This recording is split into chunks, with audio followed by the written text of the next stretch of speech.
Step number 1. Pick the correct bicep exercise. There is a ton of bicep exercises and most of them are really good, but most people have no idea what to actually do with them. Because while they might seem like they are all just bicep exercises, this goes much deeper than this. But this is the information that you will probably not hear anywhere else. So consider this your lucky day, because you will finally learn the secret behind getting big biceps. As you know, this step is about picking the correct bicep exercise. So what is the correct bicep exercise? You need to find an exercise that will play the same role as the bench press plays for the chest or the overhead press plays for the shoulders. You basically want to have a bicep exercise that you treat in the same exact way as you would treat some compound lift. And there is only a very small handful of bicep exercises that can fulfill this role. There are 3 of those exercises to be exact: the barbell curl, the easy bar curl, and the dumbbell curl. The barbell curl is an absolute old school classic. This is the exercise that built so many of the legendary biceps you know. Even I attribute most of my bicep building success to this exercise. You know, it's an exercise that is both physically and mentally pretty demanding, but the results you get from it are absolutely insane. It's definitely my number 1 choice. But as I mentioned before, there are also other alternatives.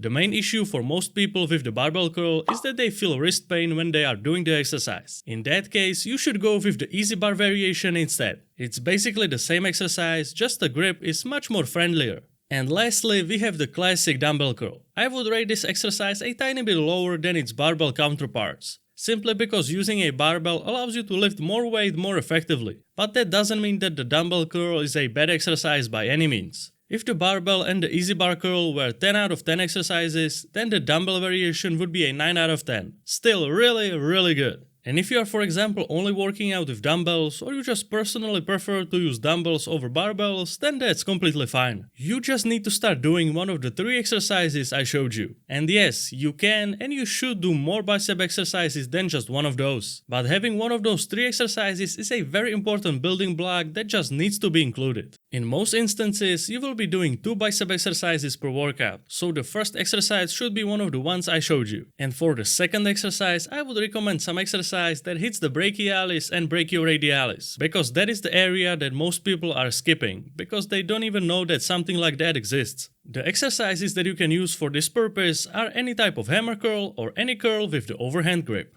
Step number 2. Use the correct exercise order. The reason why most people have terrible looking biceps is because their exercise order doesn't make any sense for what they are trying to achieve. If you know that your biceps is pretty mediocre and you are really trying your best to grow it, then why in the hell are you still doing it as the last exercise of the workout? Like, honestly, tell me, because this makes absolutely 0 sense. But before you tell me, let me show you my brand new beginner bundle. It has everything that you need to get your muscle building journey back on track. If you have been feeling like you are just completely lost and you need something that will teach you absolutely everything that you need to know in an easy to understand way, then you should definitely take a look at it. It comes with a training, a nutrition and a cardio guide, so you will know exactly what to do in each step of your journey. You can learn more about it by clicking the first link in the description. Alright, now back to our second step, which was using the correct exercise order. When you train biceps as the last exercise or just much later into the workout, your ability to mentally and physically focus on what you are doing will be so much lower. What you also have to keep in mind is that if you are training back and biceps on the same day, which is the case for push-pull legs for example, then you really have to pay attention to the order of the exercises. Because when you train back, it's directly taxing your biceps. So you gotta make a choice and ask yourself, what do I want more? Bigger biceps or bigger back? And because you are watching this video, my guess is that your answer was biceps. In that case, make sure that you are always doing your bicep exercises before your back exercises. And I know this is a little bit of a chicken and the egg situation, but you need to learn that in bodybuilding you can't always prioritize everything at once. You gotta focus on your weak points, and once you are able to fix that, then you move on to something else that you really want to improve. It's all about breaking free from all the preset norms and rules, because if you want to achieve a specific goal, you need a very specific approach. So if your number 1 goal is to have bigger biceps, then go ahead and do everything in your power that you can to achieve that. Don't just put your bicep exercises before back exercises. Put your bicep exercises before all other exercises. The exercise you do first in the workout is the one that you can perform your best on, both physically and mentally. And you best believe that that will wake up your biceps from its ancient slumber. Step number 3. Dial in your technique. What? Proper technique? I already know how to do bicep exercises. Do you? Really? Let's be honest for a second, it's just you and me. Are you really confident that you are doing everything correctly and that you are always doing your absolute best to milk every single little bit of gains? Because I don't think that's the case. So let me give you some pointers that you can use to squeeze out more gains out of the bicep exercises. The first thing that is absolutely crucial is that you are controlling the weight at all times. There should not be any throwing movements whatsoever, and this goes for both the way up and the way down. Most people are already doing a good job on the way up, but the way down is where everyone drops the ball, and I mean that quite literally.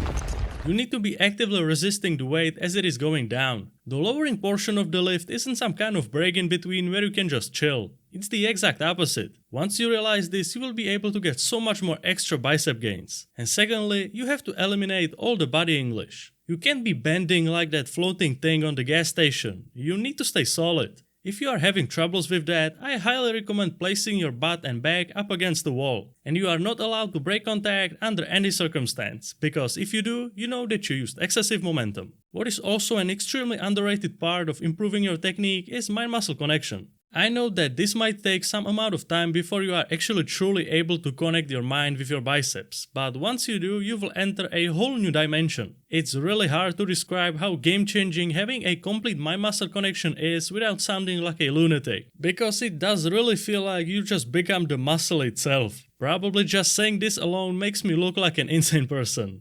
Anyway, one of the reasons why in the previous step you had to pay attention to the exercise order was because of improving your mind-muscle connection. Because if you train biceps first in the workout, you are completely fresh and you are in the best position to actually connect your mind with your muscles. And once you achieve that, you will be able to take your biceps to a whole another level that you never thought was even possible.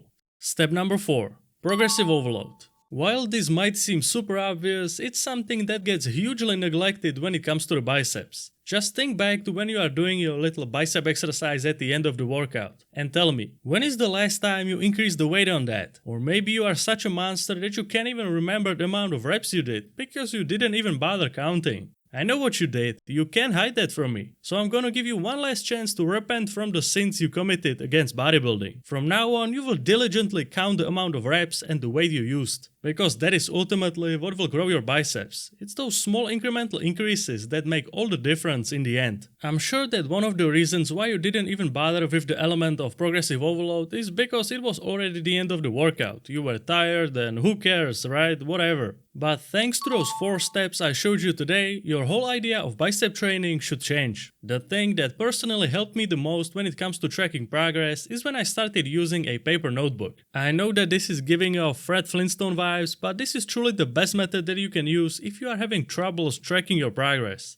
It just feels more personal. It starts to feel more like you are on an actual journey, which actually makes you care more about the numbers that you are writing down. It's not like some random numbers in your phone. Those are your numbers, in your hands. Alright, I'm starting to sound like an insane person again. So that's all I got for you today. I hope that you found it useful. Please check out the beginner bundle down in the description below. Thanks for watching and I will see you in the next one.